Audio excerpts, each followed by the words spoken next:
Seguimos con la serie sobre la obediencia y hoy el título es La obediencia, los sentimientos y las emociones. Vamos a ver qué relación tiene la obediencia con los sentimientos y las emociones. Juan 20:27. Dice así, ahí me sigue. Luego dijo a Tomás, o sea, Jesús está hablando: pon aquí tu dedo y mira mis manos, y acerca tu mano y métela en mi costado, y no seas incrédulo, sino creyente. Entonces Tomás respondió y le dijo: Señor mío y Dios mío. Jesús le dijo: porque me has visto, Tomás, creíste. Bienaventurados los que no vieron y creyeron. Hay un sistema de vida y de pensamiento que llega a ser una filosofía y se conoce como subjetivismo. Esta es una filosofía que tiene que ver con nuestro modo de pensar, nuestro modo de sentir, nuestro modo muy personal de percibir las cosas. El subjetivismo le da mucho énfasis al yo pienso, yo creo, yo siento. Se le da una gran importancia a las emociones, a los sentimientos humanos. Los sueños son muy importantes para este tipo de personas que son muy subjetivas. Anoche tuve un sueño, soñé. Las fantasías, la intuición, hay muchos que confunden la intuición con la guía del Espíritu Santo, pero son ámbitos totalmente distintos. La imaginación, el instinto, todo esto son impulsos motivados por los sentimientos humanos, por las emociones puramente humanas. Ciertamente Dios puso en nosotros las emociones, los sentimientos, pero, como vamos a ver en la Escritura, nosotros los cristianos no debemos ser dirigidos, ni guiados, ni impulsados por nuestros sentidos espirituales, por nuestras emociones, por nuestra intuición humana, no. El cristianismo, por otro lado, en contra del subjetivismo, es un estilo de vida que rige la vida de una persona que se convierte a Cristo y que decide vivir las normas del reino de Dios. Se niega a sí mismo, no se deja guiar por sus anhelos, deseos, sueños, emociones y sentimientos personales. No, el cristianismo no es una religión para hacer sentir cosas bonitas a las personas. No, tampoco el cristianismo es una religión, no es una exhibición para ver milagros portentosos. Tampoco ese es el propósito, ni ese es el fin del cristianismo. Entonces hay un problema dentro del cristianismo que se desarrolló mayormente, siempre ha existido, pero en los últimos 100 años ha tenido un auge impresionante, y es precisamente el subjetivismo. Es decir, se predica un mensaje, un evangelio centrado en las emociones de las personas, en los sentimientos, en los deseos puramente humanos, en los sueños, en las emociones. El ver es muy importante, el tocar, el sentir es muy importante para muchos cristianos el día de hoy, y es producto de esta filosofía conocida como subjetivismo. Entonces vemos que las reuniones de los cristianos del día de hoy están llenas de mucho sentimentalismo, de mucho emocionalismo. Todo gira alrededor de las emociones de la gente, y ahí es donde se aprovechan los maestros que enseñan cosas erradas para manipular. Ellos son expertos en manipular las emociones de la gente, los sentimientos de la gente. Los hacen sentir cosas para hacerlos pues felices según ellos. Entonces vemos que este tipo de enseñanza dentro del cristianismo, de ahí se derivan expresiones como, por ejemplo, esta: venga a nuestra iglesia y sienta la presencia de Dios. Como si Dios nada más estuviera y se sintiera en un recinto como este, ¿sí? Otros dicen: venga, fíjense, todo centrado en las emociones y en los sentimientos. Venga y vea los milagros de Dios. Y si no hay milagros, ¿ve? Todo eso es subjetivo. Pero hay muchas frases que son típicas. Por ejemplo, esto es muy típico en iglesias donde las emociones son imprescindibles, ¿no? O sea, se exalta demasiado. Dicen, ¿cuántos de ustedes, está el predicador o el que está allí dirigiendo, dice, ¿cuántos de ustedes no sintieron la presencia de Dios hoy? No, pues en los auditorios siempre va a haber gente que por las circunstancias que están viviendo, perdieron el trabajo, están cansados, qué sé yo, no sienten, entre comillas, la presencia de Dios, porque mañana tienen que pagar la renta y están preocupados. Entonces están más metidos en eso, entonces les dicen, ¿cuántos no sintieron la presencia de Dios? Entonces no falta quien levante la mano, pásenle acá al frente, vamos a orar para que sienta la presencia de Dios. Y comienzan a orar por ellos y les empujan el vientre y les hacen en el nombre de Jesús y los angolotean y les hacen, los tumban. ¿Sientes la presencia de Dios? No. A ver, otra vez, en el nombre de Jesús. Y empiezan a forzarlos a que sientan la presencia de Dios. ¿Ya sentiste la presencia de Dios? Y el otro responde, no, todavía no. Dice, has de estar endemoniado. Sáquenlo allá, libérenlo y luego me lo traen. No, es que todos debemos, dicen, debemos sentir la presencia de Dios.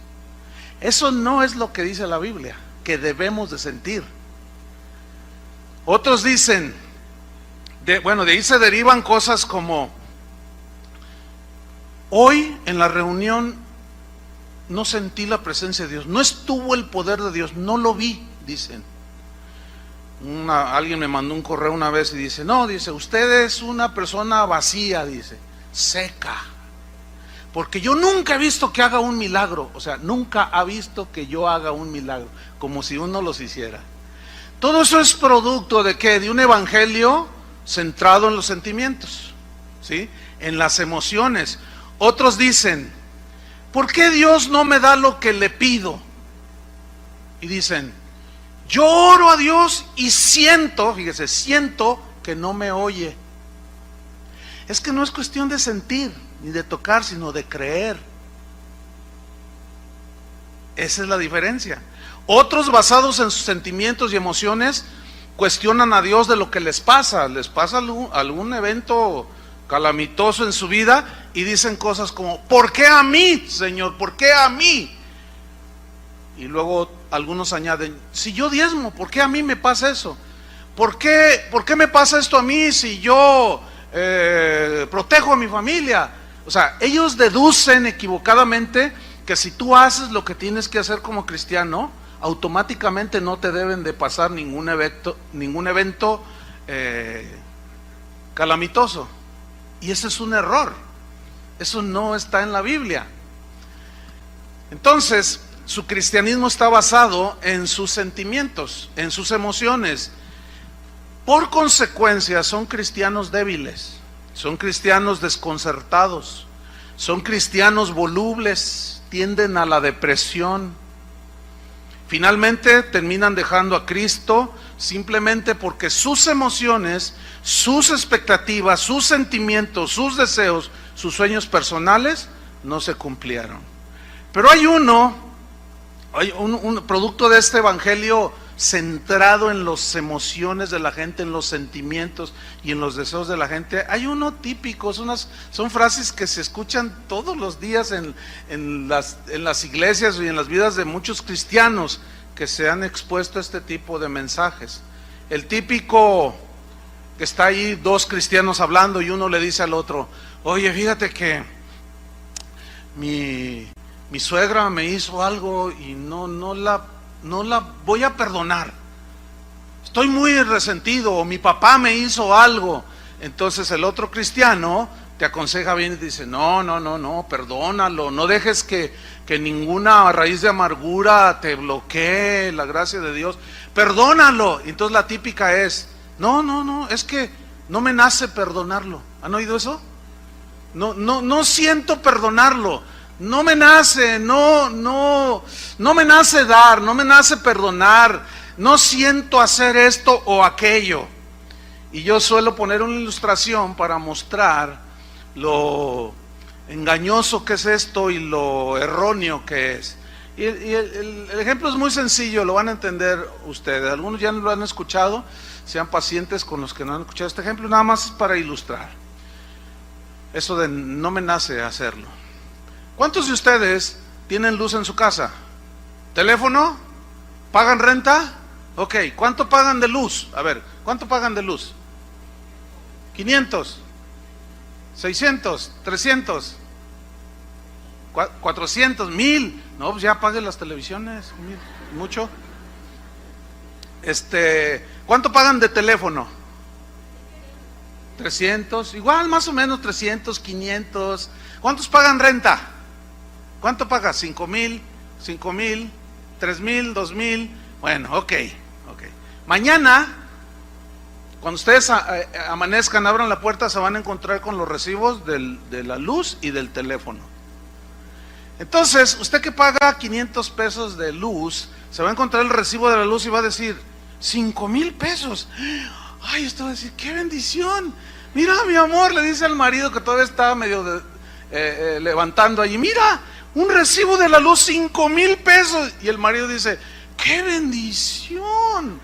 Ay, gloria a Dios. Y luego dice, también está el de la luz, y el de la luz es de 3,000. Saltó de 300 a 3,000. Sí, wow, no cabe duda.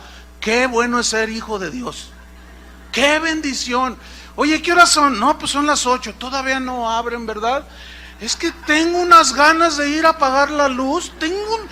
Me nace de todo mi corazón ir a apagar la luz y el teléfono, y usted se desespera porque le nace pagar los recibos, ¿verdad que le nace? Y usted llega desesperado ahí a las ventanillas a pagar sus recibos, y ya, pero resulta que se encuentra con una fila de 3 kilómetros, porque hay 10,000 personas que les nace ir a pagar. ¿Cuántos de ustedes que pagan renta se paran el día que, por ejemplo, mañana se vence la renta, y ustedes están esperando desesperados que llegue el dueño de la casa para pagarle la renta? ¿Verdad que les nace? Ok, ¿qué sucede si no pagas la luz y el teléfono? ¿Qué sucede? Le hacen así, te lo cortan, ¿sí? Es decir, tú pagas la luz y el teléfono, te nazca o no te nazca. Sientas o no sientas hacerlo, tú lo pagas sí o sí. Porque si no lo pagas, te cortan la luz y la comunicación, ¿cierto? Tú no puedes llegar a Teléfonos de México y decirle, ¿sabe? Déjeme explicarle por qué no le puedo pagar el teléfono o la luz. Porque yo perdí mi empleo y iba a decir, lo siento mucho, si no paga le cortamos la luz, ¿sí o no? Entonces tú tienes que pagarlo sí o sí, aunque no te nazca, aunque no sientas hacerlo. ¿Saben por qué algunos de ustedes tienen la luz espiritualmente hablando cortada?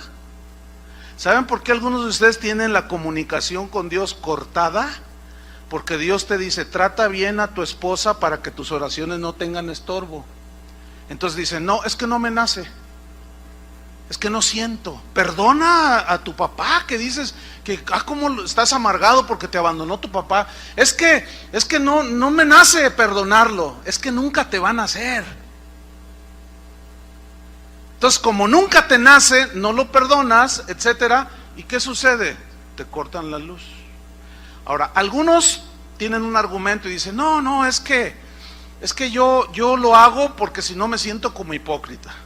Por ejemplo, está dirigiendo Chuy García la alabanza, y hay un momento en la alabanza que dice, levanta tus manos y alaba al Señor. Entonces tú estás allí y dices, no siento, es que no me nace. ¿Por qué voy a hacer algo que no me nace? Porque si yo hago algo que no me nace, entonces soy un hipócrita. No, estás confundiendo la gimnasia con la magnesia. Estás confundiendo la obediencia que dice la Biblia, alabad a Dios en su santuario. El rey David en el Salmo 103, no tiene que buscarlo, se ordenaba a sí mismo y decía, bendice alma mía al Señor, y bendiga todo mi ser su santo nombre. ¿Por qué? Porque a veces nuestras emociones y sentimientos y sentir puramente humano nos bloquea obedecer a Dios, y de eso se va a tratar la enseñanza de hoy. Entonces la obediencia a Dios no contempla nuestros sentimientos, nuestras emociones como requisitos para obedecerlos, no.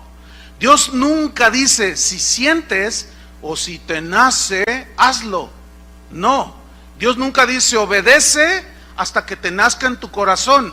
Eso no está en la Biblia. A Noé le dio una orden: hazte un arca, les vas a predicar durante 120 años. Y dice, y Noé hizo como Jehová le dijo que hiciera. Dios nunca le dijo a Noé: oye, ¿te nace servirme? ¿Te nace ir a predicarle a la gente? No, dijo, ve. A Jonás le dijo, ve. A Moisés le dijo, libera a mi pueblo de la esclavitud de Egipto. No le dijo, ¿cómo ves, Moisés? ¿Sientes en tu corazón ayudarme? No. Entonces vemos que Dios nos ordena, nos da su palabra, que por cierto esa palabra fue diseñada para bendecirnos, no para bloquearnos, no para molestarnos. En la medida que nosotros obedecemos a Dios, también es la bendición que recibimos. Muchos quieren la bendición de Dios, pero no obedecen a Dios porque no les nace, porque no sienten y se dejan dirigir y guiar por los sentimientos naturales. Pablo decía, porque por fe andamos, no por vista. La fe es del Espíritu, la vista es del mundo natural. Entonces la fe está por encima de los sentimientos naturales, de las emociones humanas, de los anhelos y deseos nuestros. La voluntad de Dios está por encima, y eso es la fe: creer, someterse y creer que Dios es el que gobierna y que Él es soberano.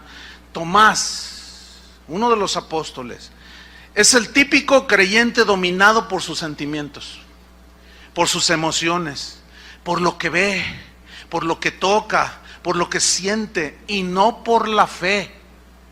La fe es sólida, constante, te afianza, ¿sí? Vamos a Juan 20:18, que es donde tomamos el texto base. Y aquí el contexto, Juan 20:18, es que Jesús había resucitado ya después de haber muerto en la cruz. Se le aparece a María Magdalena y dice esto en Juan 20:18. Fue entonces María Magdalena para dar a los discípulos las nuevas de que había visto al Señor y que Él le había dicho estas cosas. Cuando llegó la noche de aquel mismo día, el primero de la semana, estando las puertas cerradas en el lugar donde los discípulos estaban reunidos, por miedo a los judíos, subraye miedo. El miedo es un sentimiento que nos inhibe, que nos da inseguridad, intranquilidad. Jesús se había muerto, los discípulos se habían acostumbrado a andar con Jesús, de pronto lo asesinan, lo matan, lo cuelgan en la cruz. ¿Cómo están? Temerosos, inseguros, se sentían emocionalmente abatidos, ¿cierto? Ok. Vino Jesús puesto en medio y les dijo: paz a vosotros. La paz es un sentimiento divino, la paz de Dios, no la paz del mundo. La paz es un sentimiento divino que te establece, te hace sólido. Pablo decía: la paz y la paz de Dios gobierne vuestros corazones. O sea, ese sentimiento de paz, este sentir, es espiritual, no es del mundo natural. Y eso es lo que nos hace sólidos. Por eso Jesús les dijo a ellos que estaban temerosos: paz a vosotros. Versículo 20. Y cuando les hubo dicho esto, les mostró las manos y el costado. Y los discípulos se regocijaron viendo al Señor. Quiero hacer notar esto: regocijaron. Notan que en un minuto ellos estaban tristes, inseguros y todo lo demás, y en un minuto ya estaban regocijándose. ¿Lo alcanzan a ver? ¿Qué nos enseña esto? Nos enseña que nuestras emociones, nuestros sentimientos, nuestro parecer es muy inconstante, ¿sí? Es como el clima. El clima puede variar. Como una vez estuve en una ciudad de Sudamérica que está junto a la cordillera de los Andes. En un mismo día experimenté frío congelante, calor sofocante, lluvia, humedad, pero en una sola mañana. Impresionante, que al otro día bromeábamos y decíamos: oye, ¿qué vamos a hacer? Porque mira, pues hace mucho frío, luego mucho calor, luego llueve. Bueno, nos ponemos unos bermudas y luego un abrigo y nos llevamos el paraguas. Y a la hora que hace mucho calor, pues en bermudas. Hace frío, te cubres. Llueve, sacas el paraguas. ¡Qué tremendo! Entonces estábamos bromeando y decíamos: ¡qué inestabilidad del clima acá! Y nunca se me olvida que el Señor me dice, mira, así como el clima de esta ciudad, así son muchos cristianos. Yo le dije, no entiendo, así de inestables. Ahorita puedes estar gozoso, feliz, y en 30 segundos se te acaba el gozo. Por diversas circunstancias. Tú puedes estar, no, gloria a Dios, ahora sí al Señor, cueste lo que cueste, yo lo serviré, aleluya, estoy tan feliz. Oiga, hermano, ¿qué pasó, hermano? Le acaban de robar su auto. Ya, se te acabó el gozo. Nuestros sentimientos cambian, varían de un minuto a... Tú puedes experimentar en un solo día la tristeza, el regocijo, todo. Y eso es justamente lo que el Señor quiere que entendamos para evitar ser guiados, dirigidos, impulsados por nuestros sentimientos humanos, por nuestras emociones humanas. Entonces, dice en el versículo 24, Juan 20:24, pero Tomás, uno de los 12, llamado Dídimo, no estaba con ellos cuando Jesús vino. Le dijeron pues los otros discípulos, al Señor hemos visto, le dicen. Él les dijo, fíjate, si no ver,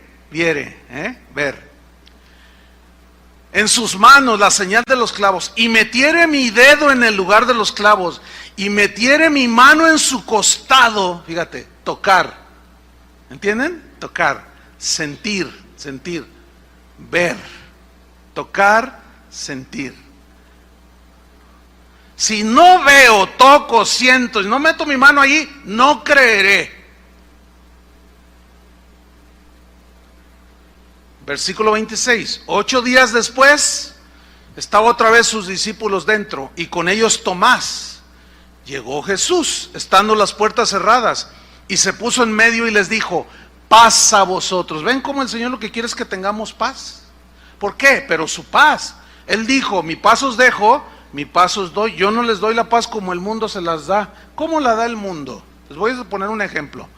Tú tienes que pagar mañana 5,000 pesos de renta, pero no tienes, no ajustas, te faltan 500 pesos y mañana hay que pagar. Y eso te tiene intranquilo. Y vienes a lo mejor a la reunión y estás ahí, Señor, súpleme. Y no lo alabas, nomás estás pensando en ti, ¿sí? No te centras en Él, sino en tu necesidad. Y ay, no siento tu presencia. Y ay, ahí estás sufriendo. Pero ese mismo día en la mañana llega un abogado, cuando tú vas a pagar la renta, y te dice, oiga, necesito que vengamos acá a la notaría porque usted acaba de recibir de una tía, ¿se acuerda de su tía Juanita? Murió y le dejó un testamento y le dejó $1,000,000. Y viene la paz. ¿Entendió? Y llegó la paz, gloria a Dios. Entonces usted ya tiene paz. Y confunden la paz que el mundo da con la paz de Jesús. Por eso es que todo mundo quiere su bienestar económico, quiere estar sano, quiere tener todo lo bueno, quiere estar tranquilo, no quiere tener problemas. Y por eso muchos predicadores se dedican a eso, a que usted obtenga nada más dinero, posesiones, etcétera, y confunden con la paz. Pero esa es la del mundo. Y aquí los discípulos no tenían absolutamente nada, estaban inseguros, tristes. Paz a vosotros, se aparece, paz a vosotros. ¿Por qué? Porque es más importante la paz de Dios en nuestro corazón que nuestros sentimientos humanos. ¿Están entendiendo, verdad? Se les ve en la cara. Porque tienen una sonrisita así como diciendo, ay, Dios me está hablando. Bueno, seguimos con la historia. Versículo 27. Luego dijo a Tomás, pon aquí tu dedo y mira mis manos. Y acerca tu mano y métela en mi costado. Y no seas incrédulo, sino creyente. Entonces Tomás respondió y le dijo, Señor mío y Dios mío. Fíjate, aquí está el típico creyente que responde hasta que ve, toca y siente. Si no, no. Pero veamos la respuesta de Jesús. Versículo 29. Entonces Jesús le dijo, porque me has visto, porque me has tocado y has sentido, Tomás, fue que creíste. Bienaventurados los que no vieron y creyeron. Mira, esta frase, bienaventurados, dichosos, felices, está poniendo en una posición más elevada la fe, el creer, el confiar en Dios que tus sentimientos. Si tú vienes a un lugar como estos y no sientes a Dios, ¿qué? No debe mover tu fe. El Señor dijo, yo estoy con vosotros todos los días hasta el fin del mundo. No dijo, si tú me sientes o ves que hago un milagro, entonces vas a poder pensar y sentir que estoy contigo. No, no dijo eso. Cuando dijo, yo estoy con vosotros todos los días, se refirió a días buenos y días no buenos. Cuando vienen las calamidades, las aflicciones de la vida. ¿Por qué? Porque la fe es la que nos mantiene sólidos en nuestra posición como cristianos. Fíjate, Abraham era un hombre muy distinto a Tomás. Abraham, la vida de él era dominada por la voluntad de Dios. Él mostró su fe obedeciendo a Dios. Busquen Hebreos capítulo 11, versículo 8. Hebreos 11, 8. Dice así, por la fe Abraham, siendo llamado, ¿qué hizo? Obedeció.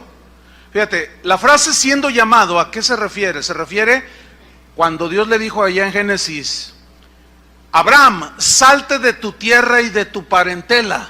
O sea, Dios lo llamó a salir fuera de su casa, al llamado que él tenía, al lugar donde él le iba a mostrar. ¿Y qué hizo Abraham? Obedeció para salir al lugar que había de recibir como herencia, y salió sin saber a dónde iba. Mira, muchas cosas en los asuntos de Dios, en el cristianismo, tienen una lógica, es decir, la lógica humana muchas veces empata y coincide con la lógica de las cosas de Dios, ¿sí? Pero no todas, ¿eh? Es lógico, humanamente hablando, que tú vas con tus maletas y alguien te pregunte, hola, ¿a dónde vas? Y tú digas, no, pues voy a Acapulco. Es lógico, ¿no? Tiene lógica. Pero ¿qué me dices de que te ven con tus maletas y te dicen, hola, ¿a dónde vas? Y tú dices, no sé.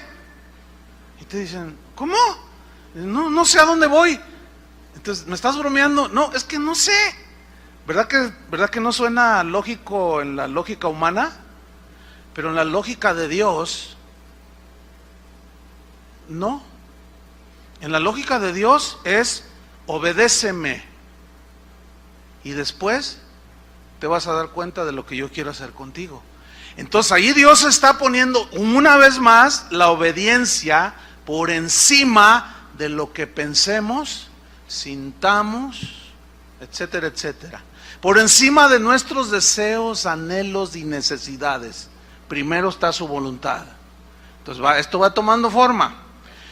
Ok, busquen Romanos 4, 18 al 21. Romanos 4, 18 al 21. Aquí Pablo toma la historia de Abraham cuando le da la promesa de un hijo que fue Isaac. Pero acuérdense que Abraham era un anciano y su esposa era anciana también, pero estaba estéril. Entonces él le hace la promesa, dice Romanos 4, 18. Dice que Abraham creyó en esperanza contra esperanza para llegar a ser padre de muchas gentes. ¿Qué significa creyó en esperanza contra esperanza? Significa que la esperanza que le dio a él, Abraham, la promesa de Dios, Dios le da una promesa, surge una esperanza en él de tener un hijo, y creyó en la esperanza que Dios le daba a Abraham, creyó contra o a pesar de la esperanza natural que él no podía tener hijos. ¿Entendió? Eso es, creyó en esperanza que le daba Dios contra la esperanza natural que ya no había. Entonces él creyó en esperanza contra esperanza para llegar a ser padre de muchas gentes. Y mire, subraye lo que viene a continuación, conforme a lo que se le había dicho.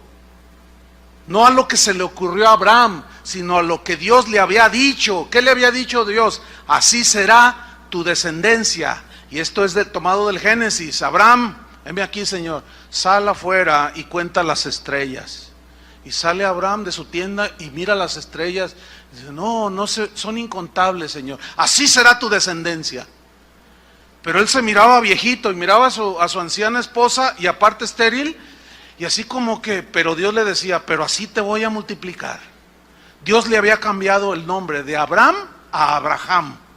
De Abraham, padre exaltado, a Abraham, padre de muchas gentes.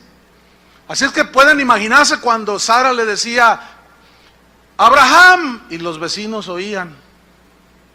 Y decían, mira los viejitos, qué ilusionados están. Ya están chochando, decimos acá, ¿no? Ya están, mira, le dice padre de muchas gentes y no tienen ni hijos, pobrecitos. Abraham, se te olvidó tu sándwich, y Abraham volteaba. Porque él creía en lo que Dios le había dicho, y creyó en esperanza contra esperanza para llegar a recibir esa promesa conforme a lo que se le había dicho.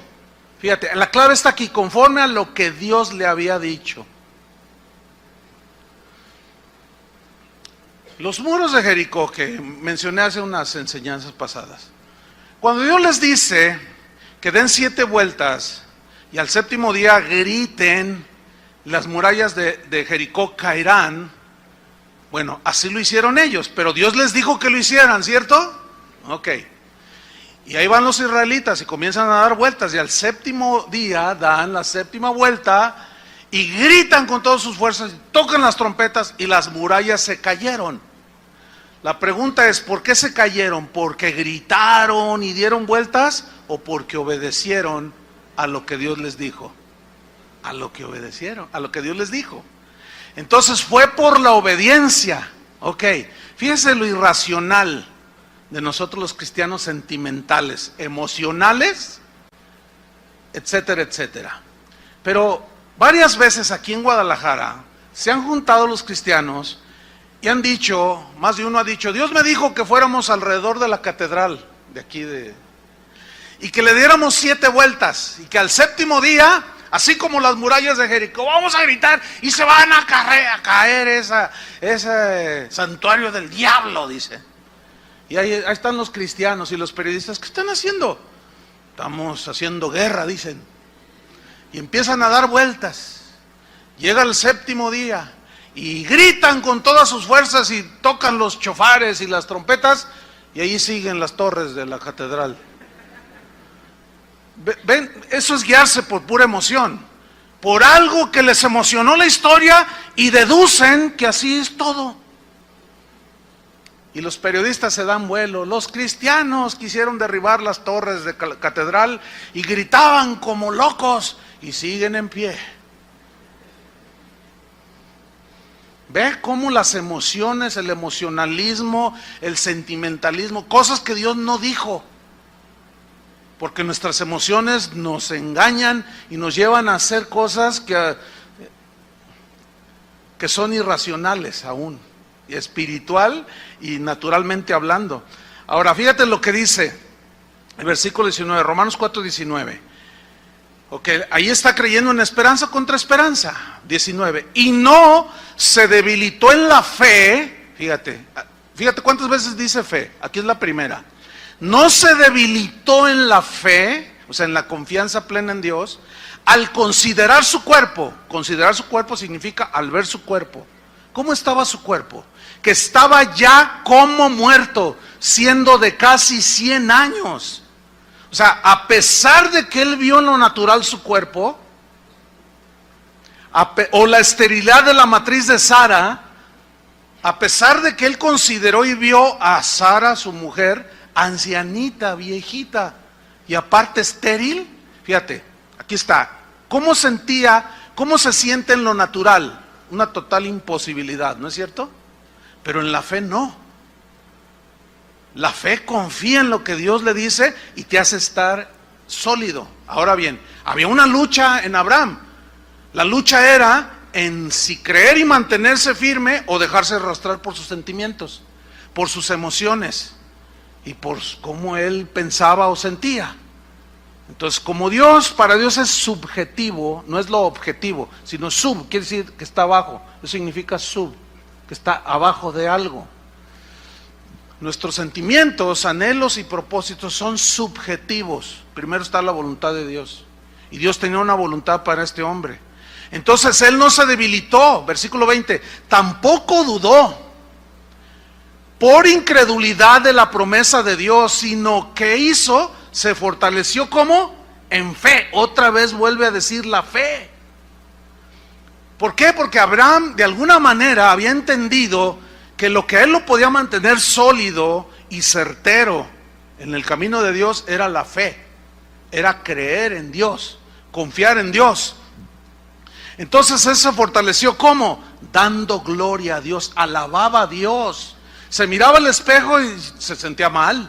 Miraba a su esposa, no, peor. Pero luego la fe lo hacía levantar. Y decía, pero Dios me lo prometió. ¿Cómo le va a hacer? No sé. Pero yo creo. Esa es la verdadera fe. Versículo 21. Plenamente convencido estuvo Abraham de que era también poderoso Dios para hacer todo lo que había que prometido. Dios no va a hacer nada que no te ha prometido.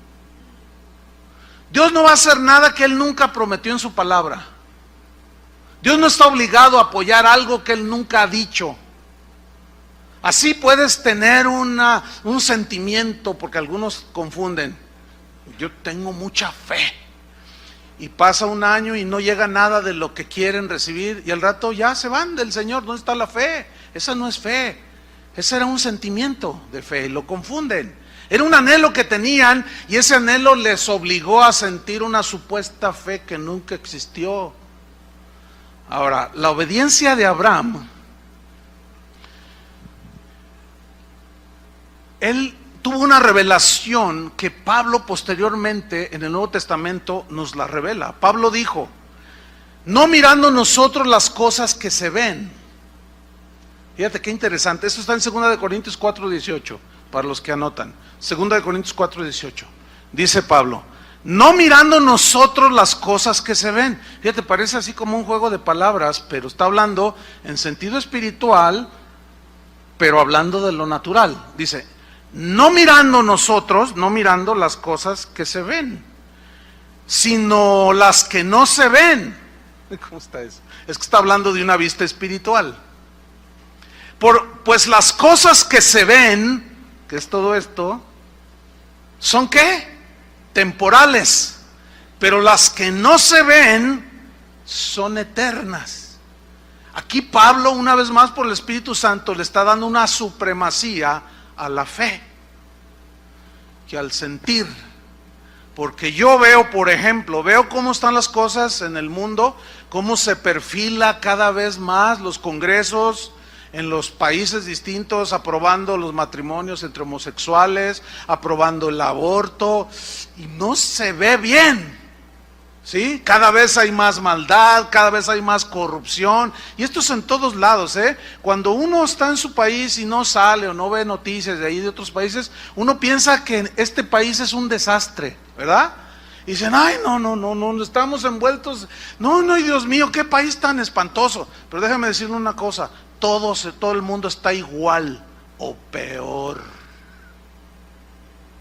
que este país, pero todos a los ojos naturales se ve mal, se siente mal. Tú dices, Señor, y a mis hijos cuando los lleve cuando tengan que ir a la universidad, y eso te provoca un sentimiento de inseguridad, ¿sí o no? Pero entonces ahí es donde Jesús dice, ¿y dónde está vuestra fe? ¿Dónde está vuestra fe? ¿Se acuerdan cuando Jesús iba caminando en el mar? Que Pedro, dijeron todos, ¡un fantasma! Le dice, no soy un fantasma, soy yo, les dice. Entonces Pedro le dice, si eres tú, a ver, manda que yo vaya sobre las aguas. Ven, le dice. Entonces él fue porque Dios le dijo, ven, ¿no? Y se baja de la barca y comienza a andar sobre el agua. Pero dice, pero viendo Pedro las olas, se comenzó a hundir. Porque al ver las olas y su circunstancia de alrededor natural, le dio miedo, inseguridad, duda, y sus sentimientos lo arrastraron. ¿Entienden? quitó sus ojos de Jesús y se empezó a hundir. Entonces, mira, cuando se va hundiendo, mira a Jesús, le dice, Señor, sálvame. Y vuelve a mirar a Jesús y Jesús lo rescata. Y lo tiene junto a él. Y dice que ambos regresaron a la barca. O sea, volvió a caminar sobre el agua. Pero ya junto a Jesús. Pero mientras él, que luego hablaremos más de Pedro, porque era un hombre muy emocional, miraba las cosas que se ven, sentía las cosas que se sienten humanamente. Entonces, primero, hermanos, es creer y obedecer, y luego se entiende. Uno de los padres de la iglesia dijo, no trates de entender primero, sino primero obedece. Obedece primero y luego entenderás. Y eso fue lo que hizo Abraham. Abraham, cuando fue llamado, obedeció y salió sin saber a dónde iba. Él no entendía, sin duda no entendía. Cuando Dios nos mandó a la Argentina en el año 89, me dijo, vete. Yo no entendía, pero yo no necesitaba entender. Dios no esperaba que yo entendiera. Dios me pedía obediencia. Dios es lo mismo con todo, siempre ha sido así. Dios no te va a esperar cuando Él te da una orden. Él no va a demandar, ¿cómo te sientes? ¿Te sientes bien? ¿Estás dispuesto? ¿Cómo ves esto? No. Él lo único que espera es que le obedezcas. A Él no le interesa cómo te sientes tú. Parece contradictorio. ¿Por qué? Porque siempre se ha predicado, y más, como decía al principio, en estos últimos 100 años, todo centrado en el hombre, en las necesidades del hombre, y no en las demandas de Cristo.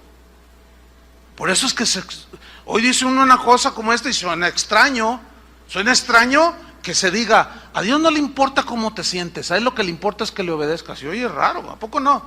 No suena así como, ay no, ¿qué está diciendo este? Claro, porque están tan hundidos y sumergidos en ese evangelio de emociones que suena extraño, pero eso es lo que enseña la Biblia. Cuando Dios le pidió a Abraham que sacrificara a su hijo después de 25 años que esperó para que se lo diera, el niñito crece y es un adolescentito. Y cuando le dice en Génesis 22:1, dice, aconteció después de estas cosas que probó Dios a Abraham y le dijo a Abraham, y él respondió, heme aquí significa, dime, estoy a tus órdenes, manda lo que quieras. Y le dice Dios, toma ahora tu hijo, tu único Isaac, a quien amas, y vete a tierra de Moriah y ofrécelo allí en holocausto sobre uno de los montes que yo te diré. ¡Wow! Imagínate, le promete un hijo, tarda 25 años en cumplir la promesa, nace el niño y felices los dos viejitos. Yo creo que los vecinos pensaban que eran los abuelos, pero no, eran los papás. Abraham no esperó entender lo que Dios le estaba diciendo, él simplemente obedeció y agarró al niño, ¿se acuerdan? Y lo llevó y el niño le decía, papá, pues aquí está la leña ¿y dónde está el cordero para el sacrificio? Dios proveerá, le decía, Dios proveerá. Llegaron al monte del sacrificio. Ahora, ¿por qué Abraham no le negó a su hijo? ¿Por qué estuvo dispuesto a sacrificarlo? Les voy a explicar por qué. Y aquí es donde entra el contexto cultural e histórico. En la cultura en la que vivía Abraham, que era la cultura caldea, él era de Ur de los caldeos, era una cultura netamente pagana. Y las religiones de los caldeos eran diabólicas. Ellos ofrecían sacrificios humanos a los dioses, a los ídolos. Él estaba acostumbrado a ver eso y a oír eso, que aún padres llevaban al Moloch hijos y los metían al fuego. Entonces, cuando Dios le dice, ofréceme a tu hijo en holocausto, pues a él se le hizo normal, entre comillas. Aunque nosotros sabemos, él no sabía lo que nosotros hoy sabemos, que Dios no demanda sacrificios humanos. El único sacrificio humano que aceptó fue el de su Hijo Jesús, porque era sin mancha y sin pecado. Pero Abraham no sabía esto, él simplemente obedeció. Ahora fíjate, en Génesis 22:10 dice, y extendió Abraham su mano tomó el cuchillo para degollar a su hijo. Ahora, hay que hacer una reflexión aquí. Lo ató ahí al altar, tomó un cuchillo, lo iba a degollar. Pregunta, ¿cómo se sentía Abraham? Piensen un poco, ¿cuántos tienen hijos? ¿Tú crees que a él le nacía sacrificar a su hijo? ¿Tú crees que él sentía bien sacrificar a su hijo?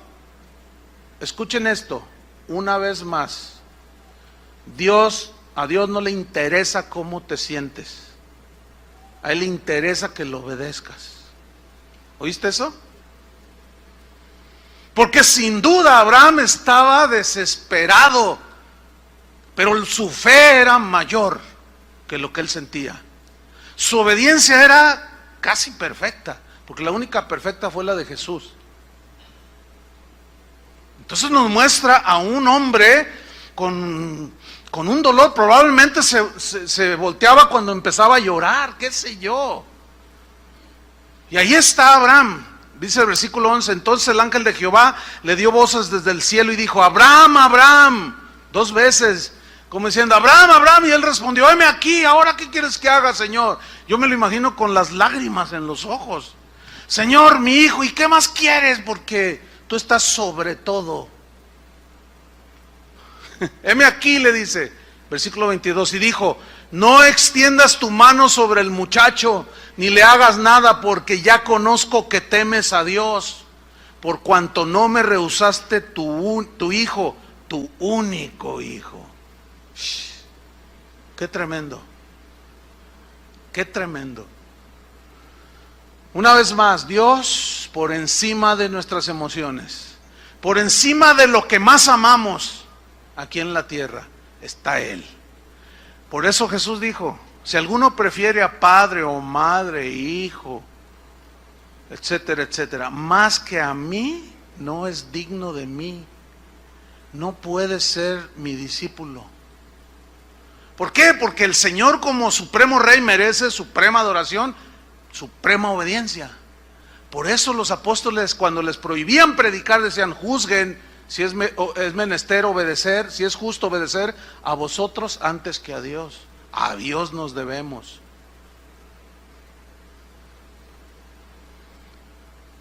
Otra vez. Pero vamos a ver este ejemplo que es tremendo, el ejemplo de Pedro, el apóstol. Pedro era un hombre muy sentimental, era súper emocional. Esto lo hacía ser un hombre voluble, precipitado, inestable, como las olas del mar.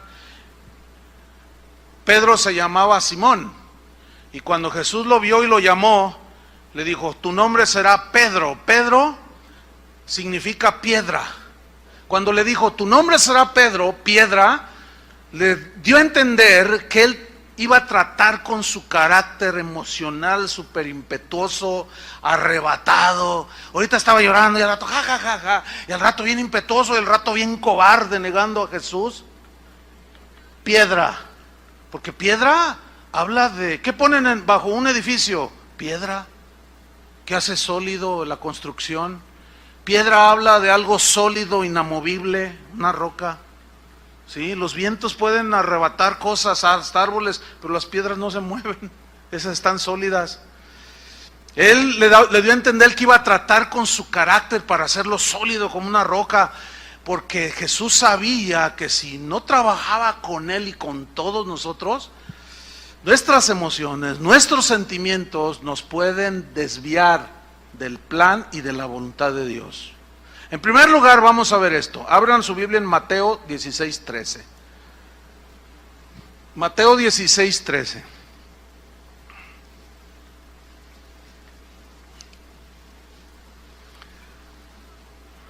¿Qué historia esta? Fíjate, Pedro hizo una declaración aquí realmente sorprendente. Pero pongan mucha atención. Mateo 16:13, ¿ya lo tiene? Bien, vamos ahí, dice así. Viniendo Jesús a la región de Cesarea de Filipo, preguntó a sus discípulos diciendo, ¿quién dicen los hombres que es el Hijo del Hombre? O sea, ¿quién soy yo? ¿Quién dicen que soy yo? Ellos le respondieron: unos dicen que eres Juan el Bautista, otros dicen que tú eres Elías. Fíjense qué confundidos estaban, Y otros dicen que eres Jeremías o alguno de los profetas. Versículo 15, Él les dijo: y vosotros, mis discípulos, ustedes los que me siguen. En otras palabras, parafraseando a Jesús, me interesa que me conozcan. Ustedes, ¿quién dicen que soy yo? ¿Quién decís que soy yo? Le preguntó a quién, a los discípulos. ¿Quién respondió? ¿Por qué?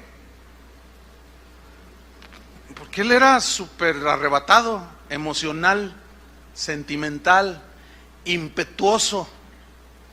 No pensaba las cosas, no conectaba su lengua con su mente. Pero en este caso, vean lo que sucedió. Respondió Pedro y dijo: tú eres el Cristo, el Hijo del Dios viviente. Entonces le respondió Jesús: bienaventurado eres. Pero todavía le llama Simón. Es bien interesante esto. Primero le había cambiado el nombre de Pedro, pero todavía no era Pedro, el sólido. Todavía era Simón. Simón, el hijo de Jonás. Sí.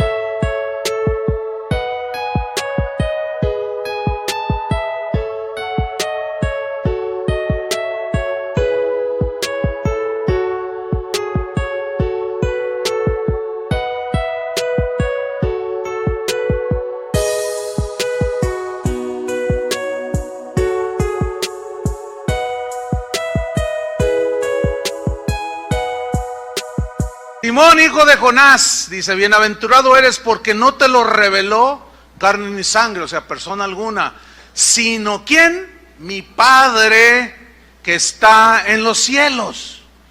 ¡Wow! ¡Qué revelación! Escuchen bien, cristianos, y uno que otro cristianoide. Escuchen bien. El hecho de tener revelaciones de Dios no te hacen una persona estable ni madura. Porque las revelaciones son por soberanía de Dios.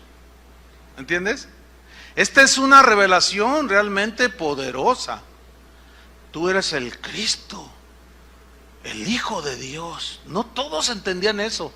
Y Dios se lo había revelado, pero todavía era un hombre muy emocional, muy inestable, ¿sí? Muy voluble, muy impetuoso. Vamos a verlo. Versículo 20. Entonces mandó a sus discípulos que a nadie dijesen que él era el Jesús, que él era Jesús, el Cristo. En otras palabras, no le digan a nadie que yo soy el Mesías. ¿Nunca se han preguntado por qué les dijo no le digan a nadie? Les voy a tratar de explicar por qué les dijo no le digan a nadie. Porque los sacerdotes, los intérpretes de la ley, los escribas, que eran los encargados de interpretar las escrituras y hablarle, instruir a la gente en los caminos de Dios, cuando hablaban del Mesías que el Antiguo Testamento prometía, les decían que era un Mesías todopoderoso, que era un Mesías autosuficiente.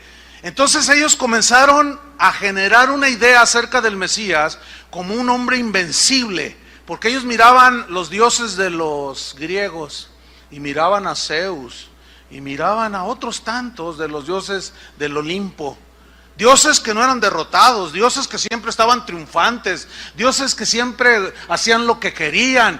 Entonces decían: no, nuestro Mesías pues será el mayor de todos. Y por culpa de estos que interpretaron mal las escrituras, enseñaron mal, el pueblo del tiempo de Jesús se empezó a hacer la idea de que el Mesías era invencible. todopoderoso, que los iba a liberar de la esclavitud de los romanos. Entonces ellos empezaron a generarse una expectativa equivocada. Viniendo el Mesías, todos vamos a tener solucionados nuestros problemas económicos, sentimentales, de todo. Todo va a ser felicidad, todo va a ser gloria a Dios. Pero qué equivocados estaban. Ciertamente Jesús es todopoderoso, pero su primera venida como Mesías no eran lo que ellos esperaban. Por eso les dijo, no le digan a nadie, porque ni lo van a entender, porque ellos esperan a otro diferente a mí. Porque Él llegó manso y humilde, que se sentó en un burrito y se dormía donde le llegaba la noche. Totalmente contrario a la expectativa de un militar poderoso, de un señorón, ¿entienden? Versículo 21. Desde entonces, fíjate, yo quiero que no separes el versículo 15 hasta el 21, no es corridito, o sea, no es un evento separado. Tú eres el Cristo, el Hijo del Dios viviente. Ok, no le digan a nadie.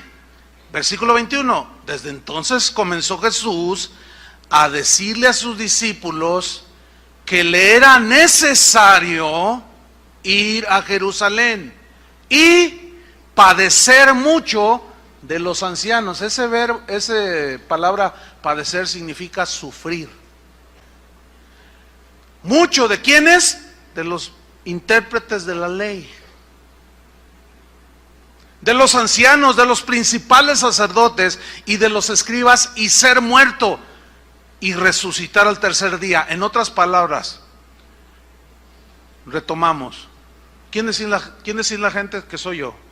Tú eres el Cristo, el Hijo del Dios viviente. Oh, bienaventurado eres Pedro, porque no te le reveló nadie sino mi Padre que está en los cielos. Pero no le digan a nadie que yo soy el Cristo, porque no lo van a entender. Ellos esperan a otro diferente a mí. ¿Sí? No les digan nada a ustedes. Pero les voy a decir otra cosa. Es necesario que vaya a Jerusalén. Me van a azotar, me van a golpear, me van a vejar, me van a escupir en el rostro, me van a pisotear, me van a tomar, me van a clavar en una cruz, me van a matar. Pero no teman, voy a resucitar al tercer día. Ahora, fíjense, la reacción de Pedro. Versículo 22. Entonces Pedro, tomándolo aparte, o sea, como que lo interrumpió. Él les está diciendo todo lo que tenía que padecer, y de repente lo toma así. Yo me lo imagino así, que lo toma. Ven para acá, ven para acá, ven para acá. Dice, tomándolo aparte, comenzó a ¿qué? ¿Qué dice? Reconvenirle. ¿Qué significa reconvenir? La palabra griega que se traduce reconvenir es epitimao, que significa corregir a alguien desaprobando lo que está diciendo. Es como esto. Tu hijo te dice, mamá, ¿verdad que ya no me quieres? Porque cállate, no digas tonterías. O sea, estás desaprobando lo que está diciendo el niño, porque tú amas a tus hijos, ¿verdad que sí? Eso es lo que está haciendo Pedro. Lo está corrigiendo, desaprobando lo que estaba diciendo. ¿Qué estaba diciendo Jesús? Que era necesario morir en una cruz. Pero epitimao también significa censurar, significa amonestar, prohibir, mandar, reprender, regañar. ¿Qué estaba haciendo Pedro? Por el amor de Dios. Es necesario que vaya yo y muera en la cruz, allí en Jerusalén. Y lo corrige Pedro, lo censura, lo amonesta, le prohíbe, cállate la boca, le manda que no diga eso, lo regaña y lo reprende, diciendo, versículo 22, Señor, ten compasión de ti, pero lo está regañando, lo está reprendiendo. Fíjate nada más. En ninguna manera te acontezca esto, le dice. Shh, ten compasión de ti. Esa frase en el griego Hay varias traducciones. Una, por ejemplo, dice, Dios no lo quiera, cuando eso era lo que Dios quería. Otros traducen, lejos de ti tal pensamiento, Señor. Esa fue la expresión sentimental y emocional de un bien intencionado pero equivocado Pedro. Sus emociones le ganaron. Sin duda, Pedro amaba profundamente a su Señor, ¿sí o no? Y él en su mente tenía el mejor deseo para Jesús, amaba a su maestro. Sin duda sus sentimientos eran sinceros, pero no le permitían ver la importancia de la muerte de Jesús en la cruz. ¿Por qué? Por la idea equivocada que tenía del Mesías.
De ver a su maestro sufrir tal clase de muerte, eso simplemente era inaceptable para su concepto del Mesías. ¡Qué tremendo! No, es que si te mueres, ¿qué vamos a hacer? Mira, se habían acostumbrado tanto a Jesús, que ellos vieron cuando Jesús multiplicó los panes y los peces. Dijeron, ¡ay! ¡Uy! ¡Qué buena onda! ¡Qué bien está esto! Ellos vieron cuando resucitó a Lázaro. A Pedro le dijo una vez cuando lo cuestionaron, no pagan impuestos. Señor, dicen que no pagamos. Sí pagamos. Para callarles la boca, mira, tira el anzuelo, ve al mar y vas a sacar un pez. Y de ahí lo vas a abrir y vas a sacar una moneda y pagas por ti, por mí. Si sabe todo. Y todo está solucionado con el Señor. Entonces, Pedro, discípulos, es necesario que yo vaya a Jerusalén, me van a matar, me van a crucificar. Entonces cuando está oyendo Pedro, las emociones, pero era bien intencionado, ¿sí? Te voy a decir, es como esto. Ahí está el joven, ¿verdad? 33 años ya tiene el joven, no se ha casado. Esta es típica, es que es un ejemplo típico que sucede siempre. Ahí está, pero tiene un amigo, tú eres amigo de ese joven que está soltero. Entonces le dice, oye, pues ya se me está yendo el tren, dice el soltero o la soltera. Entonces, ¿tú quieres algo bueno para tu amigo, sí o no? Ok, entonces dice, oye, fíjate, no, pues ninguna hermanita de la iglesia, no, pues ninguna. Yo trato de ser amable y ahí, oye, pues te invito a leer la Biblia. Esto y lo otro, y no, pues como que no le caigo a nadie. Entonces, tú quieres lo mejor para tu amigo. No te preocupes, yo voy a orar por ti. Él tiene tu esposa, la que va a ser tu esposa. Pasa el tiempo y nada.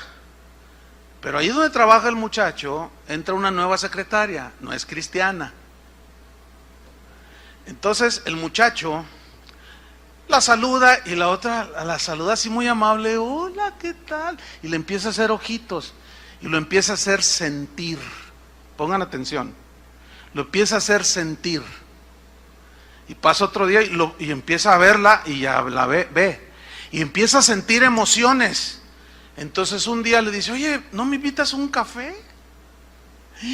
No, pues el otro está ilusionadísimo. Pero escuchen, sus sentimientos no lo dejan no le permiten ver que está violentando la palabra de Dios. No te unáis en yugo desigual. No alcanza a verlo. Entonces, como tú quieres el bien para él, viene y te dice: oye, ¿qué crees? Hermano, fíjate que, pues ya ves, aquí ni una hermanita de la iglesia me hace jalón. Pues yo no sé qué hacer, pero ¿qué crees? Hay una chica en el trabajo, miras qué ordenada, qué educada, que no la pone como lo máximo, la mejor mujer del mundo. Entonces, como tú quieres lo mejor para tu hermano, le dices: te voy a ayudar en oración, hermano. Ya te involucró en sus sentimientos. ¿Entiendes? Ya los sentimientos, las emociones de ambos les están desviando del camino que Dios quiere para ti. Espero me esté explicando. Entonces dice: no, pues mira, pues vamos a orar, a lo mejor es la que Dios tiene para ti. Pues sí, que al cabo, además, y luego la conoce. No, ¿sabes qué? Es mejor que las hermanas de casa de oración. No, sin duda, hermano. Gloria a Dios. Vamos, hazlo. Así estaba Pedro. Él tenía la mejor intención porque amaba al Señor y no quería lo malo para él. Pero su emocionalismo lo estaba arrastrando. ¿Lo alcanzan a ver?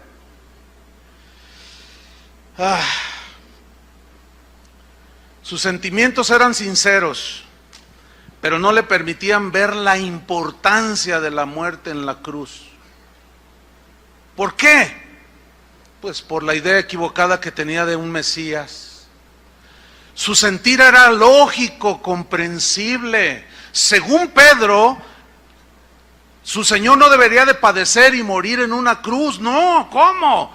¿Qué le hizo pensar a Pedro que Jesús no debía subir a esa cruz, sufrir y morir?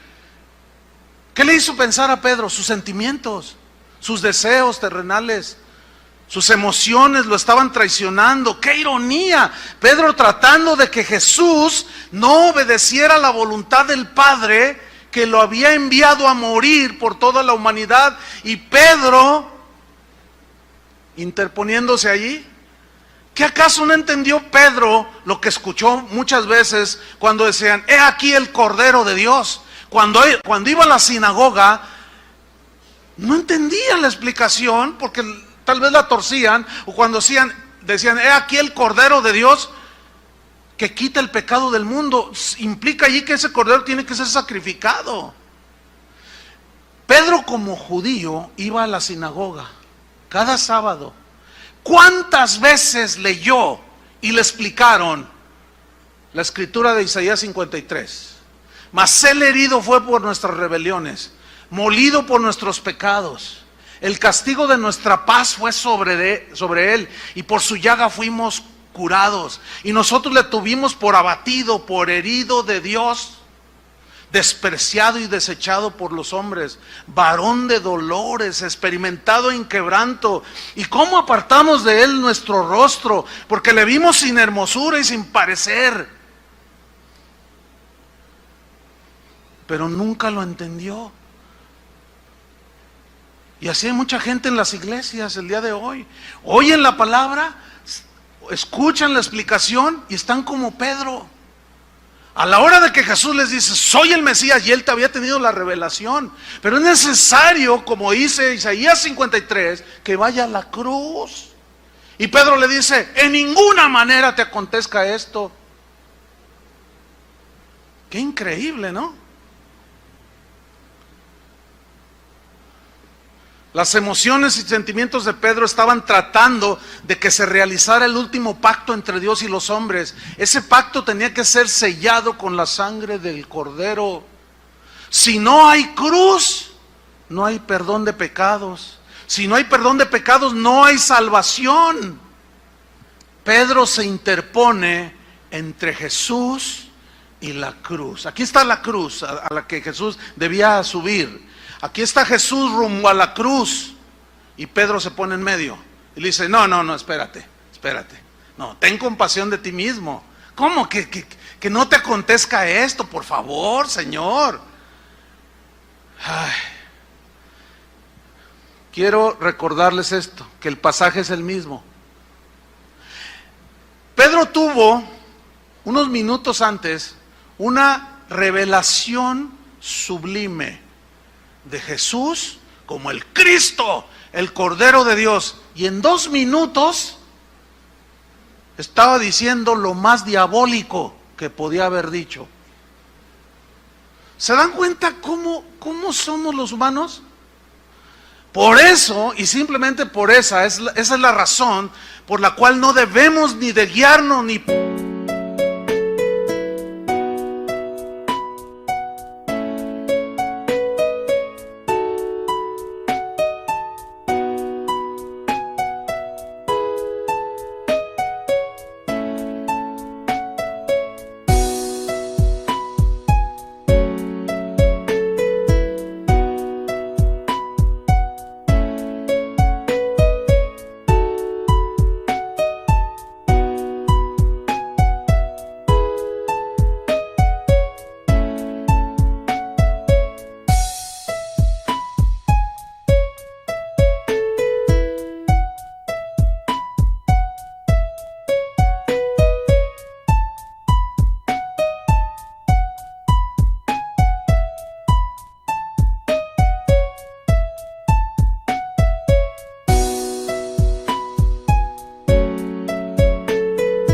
por sueños, ni por sentimientos, ni por intuición. Una vez estaba en una reunión, terminé de predicar, por ahí andaba yo, no fue aquí en casa de oración, y se me acerca una señora y me dice: pastor, usted no sabe, solo Dios sabe cuánto lo aprecio, de verdad yo lo amo mucho. Ah, gracias, hermano. Una señora como de 60 años, gracias, hermana. Dice: pero ¿sabe una cosa? Le voy a dar un consejo. Le digo: a ver, dígame, ¿por qué no? Pues todos aprendemos. Dice: ya no se preocupe tanto por la iglesia, ya no se preocupe tanto por las ovejas del Señor, me dice. No, tranquilo, tenga paz. Entonces yo le digo: ¿y por qué me dice eso? Es que usted se ve que es un hombre que no tiene paz, se ve un hombre intranquilo, se ve bueno, ustedes que me conocen pues se darán cuenta si soy así o no. Se ve un hombre que siempre está preocupado, que hasta a lo mejor hasta ni duerme y hasta colitis ha de tener. Le dije: pues fíjese que no, hermana, tengo mucha paz, duermo bien, la gracia de Dios me ha sostenido, pero abra su Biblia por favor en 2 de Corintios capítulo tal, versículo tal, y léalo, y lo empieza a leer. En peligro de ladrones, en peligros de los de mi nación, peligros entre falsos hermanos, peligros de los de mi nación, peligros, y todavía más lo que sobre mí se agolpa, la preocupación por todas las iglesias. Y cuando lo lee le hace: ay, hermano, bueno, le digo: mire, entonces Pablo era un hombre que tenía mucha paz, ¿sí o no? Pero no hay que confundir la preocupación porque ustedes caminen bien con Dios, que es nuestra responsabilidad de enseñarles. Por eso la generación en la que visitó, que prevalecía cuando Jesús vino a la tierra, pobre generación, producto de una mala enseñanza de quién era el Mesías. Y esa es la preocupación de los pastores, que las ovejas caminen bien, sean fieles, tengan la verdadera fe, no se dejen engañar, no se dejen desviar. Esa es una preocupación genuina, pero no es falta de fe. Ustedes entienden, ¿verdad? Entonces la señora esta me dice: ay, hermano, pues es que yo pensé, no, espérame, es que usted me dijo, Dios me dijo. No, lo que usó fue la intuición. O sea, la intuición es, usted intuye algo, ¿no? Intuye algo, o sea, ve un perro así que, y entonces usted intuye que hay peligro. Ahí el Espíritu Santo no le dice: cuidado con el perro. No, porque la intuición es algo natural. Usted se aleja del peligro, es algo natural. Y así hay un montón de gente en las iglesias que por intuición profetizan, por intuición dicen cosas, pero no es el Espíritu de Dios. Se dejan llevar por una emoción o un sentimiento que tienen ahí arraigado, qué sé yo por qué razón, como esta señora. Era obvio que estaba equivocada. Sus sentimientos y emocionalismos de este Pedro estaban evitando su propia salvación. Vean qué terrible es eso. Lo mejor de nuestros sentimientos, lo mejor de nuestras emociones no pueden sustituir la obediencia a Dios, entiéndanlo. ¿Lo entienden? Aunque obedecer a Dios implique sufrir, padecer y aún morir. Pablo dice ahí en el libro de los Hechos que confirmaba el ánimo de los discípulos y les exhortaba a que permaneciesen en la fe y les decía, es necesario que a través de muchas tribulaciones entremos en el reino de Dios. Hechos 14:22. Finalmente vamos a ver la reprensión de Jesús a su amado Pedro, que en ese tiempo era Simón todavía. Su amado discípulo, versículo 23, su amado discípulo, pero muy emocional, muy sentimental, muy impetuoso, muy, nada que ver. Mateo 16:23, pero él, o sea Jesús, volviéndose dijo a Pedro, quítate de delante de mí, Satanás, me eres tropiezo. ¡Qué ironía! Pedro la roca funcionando como piedra de tropiezo. Satanás se aprovechó del sentimiento, de la emoción, del deseo humano de Pedro y llenó su mente con una idea diabólica totalmente contraria a los planes de Dios. Y Jesús le dijo a Pedro la razón de esta reacción. En el mismo versículo 23, quítate delante de mí, Satanás, me eres tropiezo. Y aquí está la razón. Porque no pones la mira en las cosas de Dios. No ves lo espiritual, ves lo natural, sino en las cosas de los hombres. Versículo 24, entonces Jesús dijo a sus discípulos, si alguno quiere venir en pos de mí, ¿qué? Quiero que ustedes sean entendidos, hermanos. Y vean que el pasaje es el mismo, no está separado. ¿Por qué les dice a sus discípulos, si alguno quiere venir en pos de mí, niéguese a sí mismo, tome su cruz y sígame?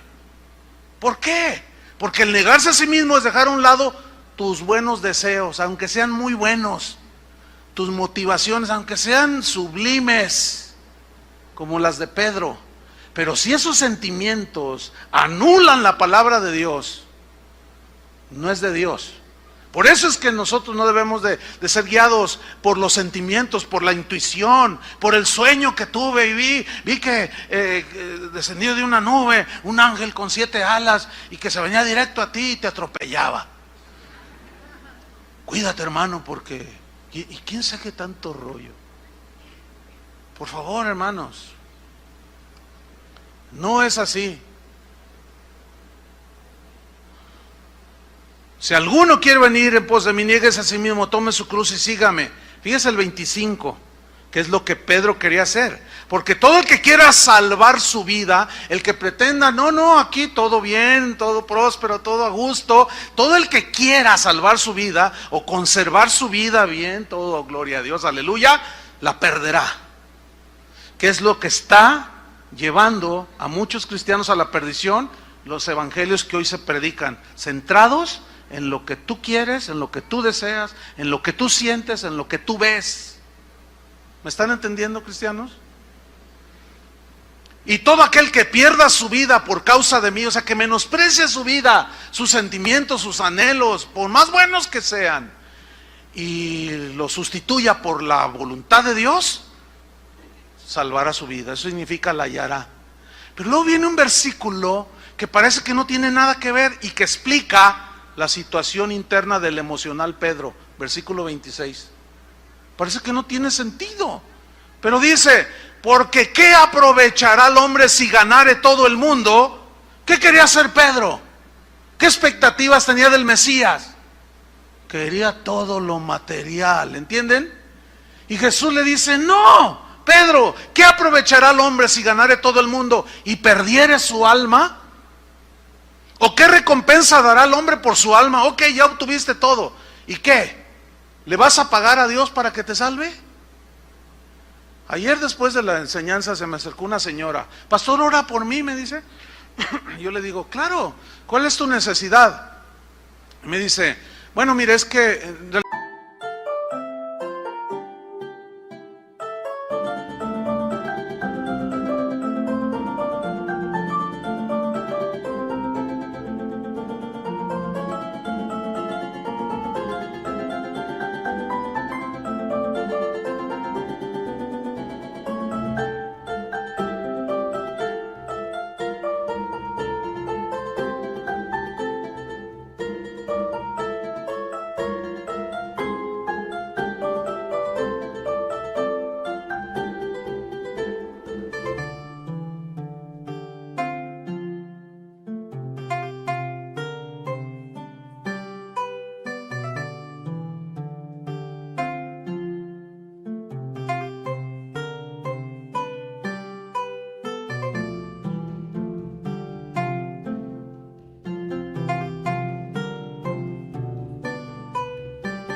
Yo no vengo aquí, dice, pero yo lo oigo por internet. Pero dice, hace como, no sé, 8 meses, dice, yo tengo un nieto, y como de 6 años, y él tenía asma, y cada vez que le da el ataque de asma, casi se asfixia, se muere. Entonces yo oí el internet y dije, pues voy a ir allí. Y yo lo traje a mi nieto, dice, y usted me dijo, así me dijo, usted estaba así bajita la señora. Me dice, usted oró por él, ¿sabe qué pasó? Desde ese día se le quitó el asma. Yo le digo, el Señor lo sanó. Y dice, sí, no, usted. No, espérame, no, yo no. El Señor. Bueno, ahora, ¿cuál es su necesidad? Y me dice, es que quiero que ore por mí porque tengo VIH, tengo SIDA. Entonces yo le digo, oiga, entiendo que usted sabe que esa enfermedad es mortal. Dice, por supuesto, dice, pero como usted sana, pero como usted tiene poder, dice, yo lo vi. Y dice, pues dije, pues ahora que me lo detectaron que ya es positivo, dije, voy a ir. Entonces le digo, ok, vamos a orar. ¿Sabe que Dios la puede sanar? Dios es poderoso y la puede sanar. Pero le voy a hacer una pregunta más importante que su sanidad física. ¿Es usted salva? ¿Ha sido lavada con la sangre de Cristo? Y me mira y dice, sí. Le digo, no. Le digo, mire, ¿de qué le sirve a usted que Dios la sane? ¿Cuántos años tiene? 65. Pues ya está más para allá que para acá. No le dije eso. Le dije, bueno, lo más normal es que, mire, todos vamos a morir. Y ya la gente estaba saliendo. Aquí estábamos, yo le dije, mire, todos esos, incluyéndome a mí, vamos a morir. Dios la puede sanar del VIH o de lo que sea, pero un día se va a morir. Y Dios la sanó, usted sintió, vio la sanidad, pero usted va derechito al infierno. ¿Sí o no? Ahora, es la verdad lo que yo le estaba diciendo, ¿sí o no? ¿Cuántos leprosos se sanaron? 10. ¿Cuántos se salvaron? 1. Y Pedro estaba preocupado porque Jesús no muriera, porque se acababan las expectativas. Oigan, había visto que el vino, el agua la había convertido en vino, los peces los había multiplicado. Dijo, no, atún toda la vida, y con lo que me gusta el atún. Caminaba en el agua, hacía milagros por todos lados. Dijo, no, de aquí soy. No te me mueras, Señor, no, imposible. Pedro, ¿de qué aprovechas si tú tienes todo lo que el mundo desea y pierdes tu alma? No me impidas ir a la cruz, Pedro. Quítate delante de mí. Es una expresión fuerte, ¿no? Quítate delante de mí, Satanás. Otra vez, Jesús no le importaba las emociones y sentimientos de su apóstol. Pues, ¿sabes una cosa? Tampoco a Dios le interesa lo que tú sientas, pienses o desees. A Él lo que le interesa es que le obedezcas. Punto. Eso es lo único que quiere. Y ahí es donde ya a muchos no les gusta.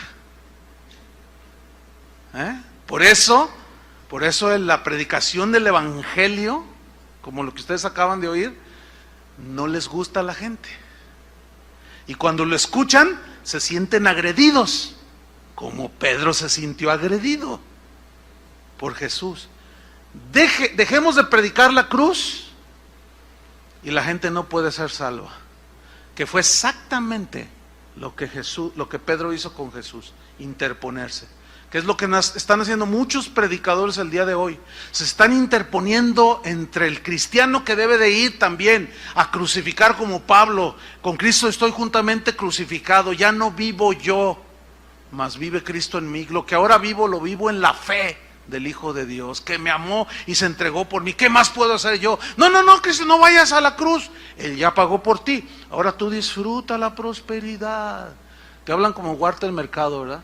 Disfruta el bienestar aquí en la tierra, la mejor casa, el mejor carro, que tu familia, tus hijos estudien en la Universidad de Harvard, que tú tengas lo mejor de todo del mundo. Quítate delante de mí, Satanás.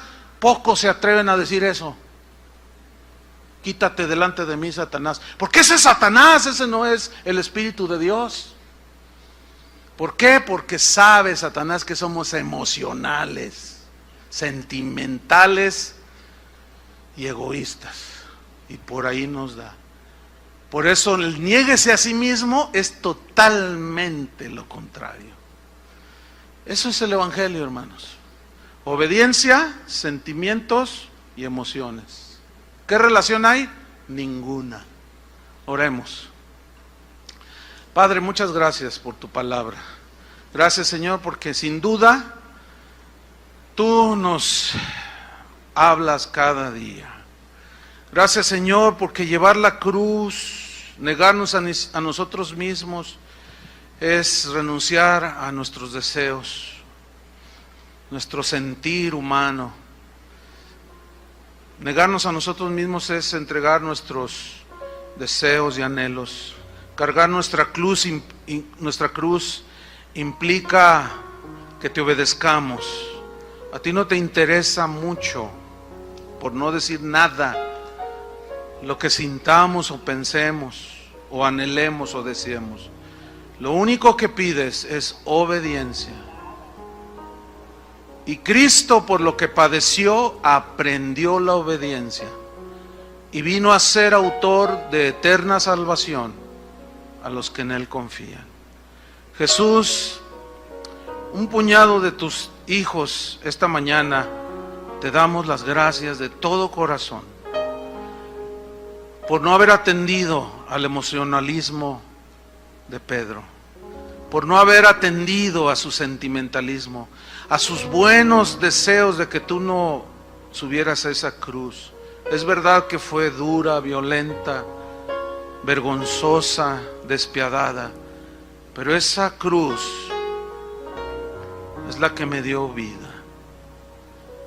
Esa muerte, tu muerte en esa cruz, por esa muerte hoy soy salvo. Gracias, Jesús. Gracias, Padre, porque tú nos amas y quieres que veamos lo que no se ve, puesto los ojos en Jesús, no en las cosas que se ven, porque estas son temporales, pero las que no se ven son eternas. Gracias te damos, Señor. Gracias, Padre. Sabemos que los sentimientos ahí van a estar, las emociones humanas ahí van a estar, y vamos a luchar cada día con ellas. Pero por tu palabra, Señor, guíanos cada día. En el nombre de Jesús. Amén. Que Dios los bendiga a todos.